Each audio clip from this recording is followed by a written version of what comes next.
오늘은 좀 제가 아주 늦게 촬영을 시작했고, 오늘 정말 짧게 보겠습니다. 미국 시장 반등했고요. 반등 보시면 이게 나스닥이거든요. 4일 연속 약세를 보이고 있다가 오늘 반등을 하긴 했습니다. 이게 아직 방향성이 완전히 타진됐던 것이다라고 하는 걸 판단하기는 어려울 것 같아요. 좀 더 봐야 될 것 같고, 우리나라 어제 장이 한 2% 넘게 빠졌다가 1% 후반대에서 마감이 됐는데 오늘 좀 반등하고 있긴 합니다. 중국장이 좀 선전을 하고 있는 것 같고요. 어제 좀 선전했죠, 중국장이. 오늘 좀 봐야 될 것 같고, 일단은 금리 자이언트 스텝에 대한 위험성 때문에 촉발했던 상황들은 일단은 안정화되는 것처럼 보이고는 있습니다. 방향 봐야 될 것 같고, 채권 수익률 급등했다가 어제 급락했습니다. 쭉 밀고 올라갔다가 툭 떨어졌어요, 다시. 이게 오늘 아침에 10년 마이너스 2년 스프레드를 제가 보고 새벽에 봤을 때는, 제가 새벽에 보긴 했는데 촬영 못 했거든요. 새벽에 봤을 때는 이게 마이너스 영역에 들어가 있었는데 스프레드가 플러스로 터닝되네, 바뀌었네요.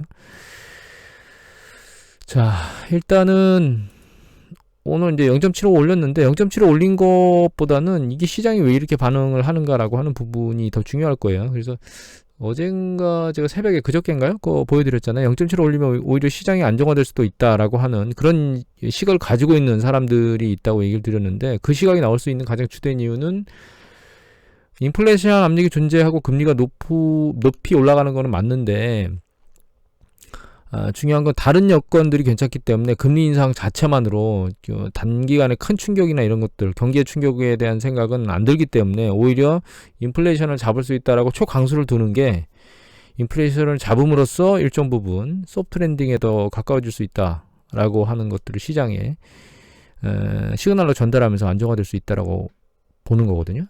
근데 여기 보시면 고강도 금리 인상, 통화긴축을 유지해서 실업 증가가 약간 늘어난다 하더라도 경제가 탄탄하기 때문에 고용시장이나 이런 것들이 문제가 없다, 이렇게 보는 거예요. 여기 보면 리틀 버핏 연준 0.75 금리 인상이 우리 시장을 안정화시킬 거다, 이렇게 얘기를 하고 있다는 거죠. 그러니까 지금 연준이 인플레이션을 못 잡는 불확실성이 시장을 더 불안하게 만든다, 이런 얘기인데, 그거를 이제 좀 더 자이언트 스텝을 하면서 시장 안정화에 도움이 될 것이다 라고 하는 방향으로 지금 해석돼서 반등을 하긴 했습니다. 상황을 좀 봐야 될 것 같아요. 그리고 리테일 세일이 나왔거든요. 소매 판매가 나왔는데, 여기 보시면 전체 리테일 세일은 0.3 감소, 0.2 증가할 거라고 생각했는데 감소했고, 코어 리테일 세일 전월 대비 증감률은 0.8 증가할 거라고 생각했는데 0.5로 약간 기대치에 못 미쳤어요. 그래서 리테일 세일 좀 부분적으로 보면 이렇게 나왔거든요. 요거가 전월 대비 증감률인데, 보시면 3월, 4월, 5월이잖아요. 근데 여기 보면 오토, 이게 자동차거든요. 4월 달에 자동차가 전월 대비 급증했다가 5월 달에 급락했습니다. 떡락했죠. 아래로 쭉 빠졌어요. 그래서 전체로 보면 이게 약간 마이너스, 이게 전체거든요. 토탈이거든요. 살짝 마이너스 났고, 그 다음에 코어 쪽으로 보면 살짝 플러스 난 거죠. 그 다음에 요거는 일반 그냥 자파 그런 것들이라고 생각하시면 됩니다. 그러니까 자동차 영역이 상당히 많이 감소하면서 리테일 세일 판매고가 약간 줄었다, 이렇게 이해를 하시면 될 것 같아요. 자동차가 덜 팔려가지고. 그래서 최근 이슈를 보면 이렇게 올라오다가 살짝 떨어졌죠. 이 많은 영역이 이제 자동차 판매 부분 영역에서 이런 문제가 발생했다, 이렇게 생각하시면 될 것 같아요. 전체적으로 놓고 보면 이게 전년도 빨간색이 리테일 세일 전년동기 대비 증감률이거든요. 여기에는 우리 일반 구매 이외에 식음료 관련된 서비스 다 포함된 겁니다. 식당 서비스나 이런 거 다 포함한 거죠. 그래서 과거는 실제로 전년동기 대비 증감률이, 여기 보시면 이 움직임의 박스가 한 5% 단에서 여기 이제 중간값이 한 4% 정도 됐는데, 최근 패턴은 그게 상당히 높이 올라와 있거든요. 사실은 이게 보면 8%잖아요. 예. 그래서 전년동기 대비 증감률로 놓고 보면 리테일 세일이 그렇게 심각한 상황까지 후퇴했다고 볼 수는 없는데, 강도는 좀 줄고 있는 거 아닌가. 근데 그 강도가 주는 게 자동차 쪽에서 문제가, 자동차 판매 수가 줄어서 그렇다, 이렇게 이해를 하시면 될 것 같습니다. GDP 나우가 이 소매 판매가 반영이 되면서 플러스 영역에 있다가 이 쿼터 예상치가 지금 제로대로 내려왔습니다.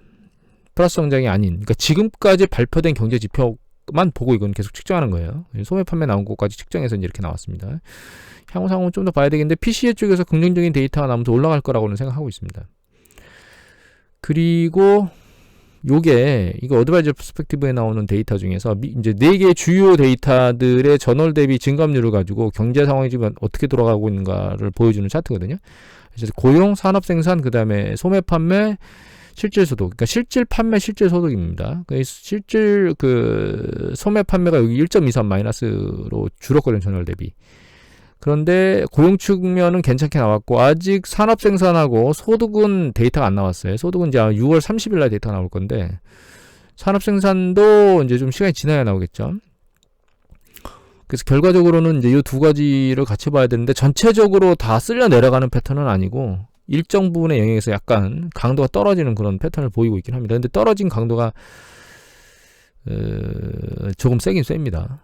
왜냐하면은 이 이전에 특별한 이벤트가 없었거든요. 그냥 구제금융을 주어서 급격히 소득이 늘어났다거나, 이렇게 여기 보시면 이전에 보면 이제 구제금융 소득이 급격히 튄 경우가 있잖아요. 이런 패턴이 아닌데, 그런 상황이 없는 상황에서 추세선상에서 약간 밑으로 내려왔거든요. 그리고 인플레이션 압력이 너무 높아지니까 여기서는 강도가 살짝 떨어진 것 같게 느껴지는데, 인플레이션을 적용해 보면 상대적으로 이제 많이 떨어진 게 보이는 거죠.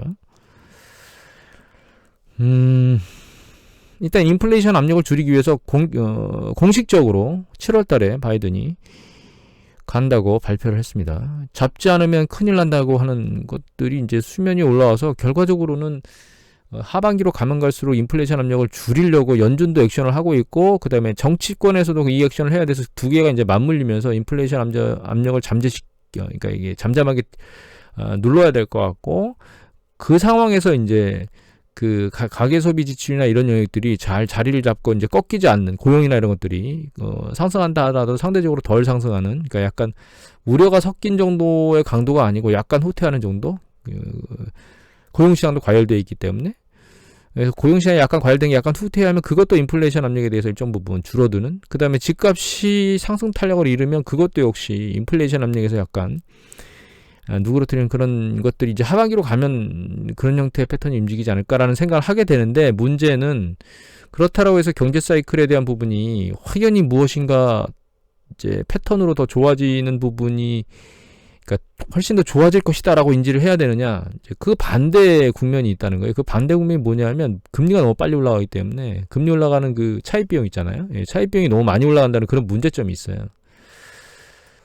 여기 보시면 이게 미국의 그 모기지 관련 금리거든요. 프라임 모기지 시장에 대한 금리인데, 이게 프라임이니까 서브프라임 이거보다 더 높겠죠. 그래서 30년짜리가 이제 5.23, 15년은 4.38, 그 다음에 이제 5분의 1. 자, 요거 5년짜리 1년마다 그 변동되는 변동금리 의미하는 겁니다. 저 이거 잠깐 눈으로 봤는데 이게 어떤 의미인지 제가 확 안 들어와서 잠깐 검색하고 왔습니다.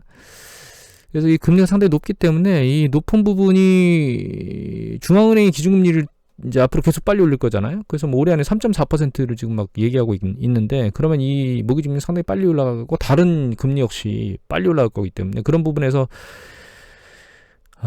차입 비용의 증가, 요거가 이제 가계 지출에 대한 부분, 그 다음에 한 개 기업이나 가계가 이제 한계 상황에 몰리는 그런 부분에 점점점 하반기로 가면 갈수록 그 강도가 세질 겁니다.